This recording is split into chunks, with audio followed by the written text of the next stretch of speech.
નમસ્કાર દર્શક મિત્રો, હું છું બાબા સૈદ. વિજાપુરની ખબરમાં આપનું સ્વાગત છે.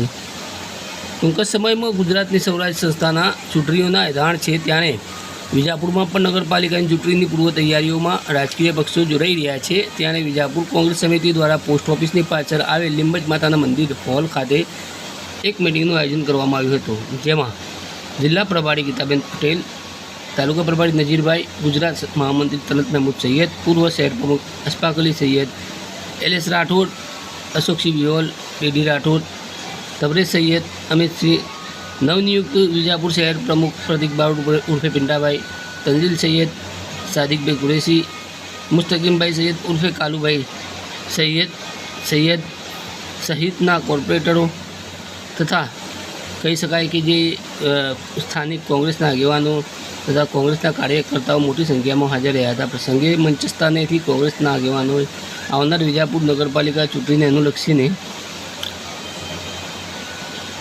વિજાપુરના તમામ વોર્ડ પરથી કોંગ્રેસના ઉમેદવારને ભારે બહુમતીથી જીતાડવા માટે કોંગ્રેસ કાર્યકર્તાઓને આજથી જ કામે લાગી જવા માટે જણાવ્યું હતું. આ ઉપરાંત ચૂંટણી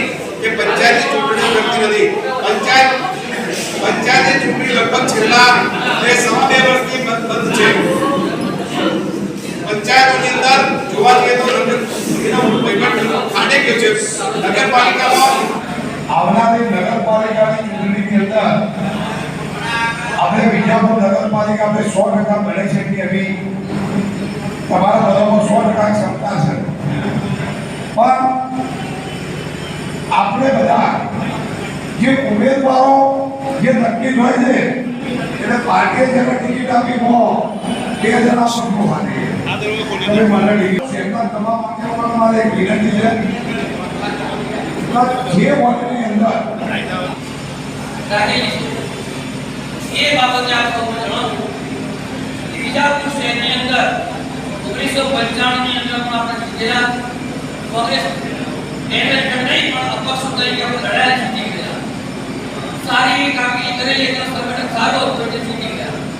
એ પછીની ચૂંટણી આવી તો પણ આપણે જીતી ગયા અને એ પણ કોંગ્રેસના બેનર હેઠળ જીત્યા. પરંતુ એક સીટ ઓછી પડી એટલે આપણે સત્તા ન બનાવી શક્યા. પંજાબ નિશાને લાવવાનું ને પંજો સમજો કોંગ્રેસની જે મેનિફેસ્ટોમાં ઇન્દિરાની ગાંધી વખતે જે હતું, આજે આપણે જે ગરીબ લોકોને મકાન નતા એ વખતે ઇન્દિરા આવાસ યોજના બનાવીને ગરીબોને આજે બી આપણા વિજાપુરમાં ઇન્દિરાનગર છે એ દેન કોંગ્રેસની છે. બીજું કે જે આપણા જે દલિત ભાઈઓ હતા એમના માટે એ વખતે અને હર હંમેશ પાર્ટી માટે સેવા કરતા એવા મારા ભાઈ નાઝીમભાઈ અને અશોકસિંહ કે હું જ્યારથી પ્રભારી થઈને જ્યારે મહેસાણામાં આવી છું ત્યારથી જોઉં છું ખૂબ સારી રીતે કોંગ્રેસ પાર્ટીની અંદર અમારા બધા જ સિનિયર આગેવાનો ખૂબ સારી રીતે લડી રહ્યા છે. આપણે બધા જાણીએ છીએ કે આ ભાજપ સામે લડવું એ કેટલું અઘરું હોય છે. તમે નાના મોટા ધંધા ચલાવતા હેલો, તમે બધા આજે બધા આયા, તમારો પણ ખૂબ ખૂબ આભાર માનું છું. તમારા જે આગેવાનો અહીંયા પધાર્યા છે એમનો પણ ખૂબ ખૂબ આભાર માનું છું. અને આગામી ટૂંક સમયમાં આપણે નગરપાલિકા આવે અને આપણે બધા જોડે રહી આ વખતે કોંગ્રેસની સીટો લાવવાની. 5 વર્ષ સુધી ભાજપનું રાજ જોઈ લીધું. કોઈના વોર્ડમાં કોઈ ઉમેદવાર ફરી જીત્યા પછી પાછો જોવા આવ્યો નહીં આ જોતી. એટલે આ વખતે લોકોને નકારવાના છે અને આ વખત કોંગ્રેસને જ વોટ આપવાનો છે. બધા હાથ ઊંચા કરીને આપણે સંકલ્પ લઈશું હવે આવતી નગરપાલિકામાં દરેકે કોંગ્રેસને જ વોટ આપવાનો, પંજાનું નિશાન જ દબાવવાનું. ખૂબ ખૂબ આભાર બધા.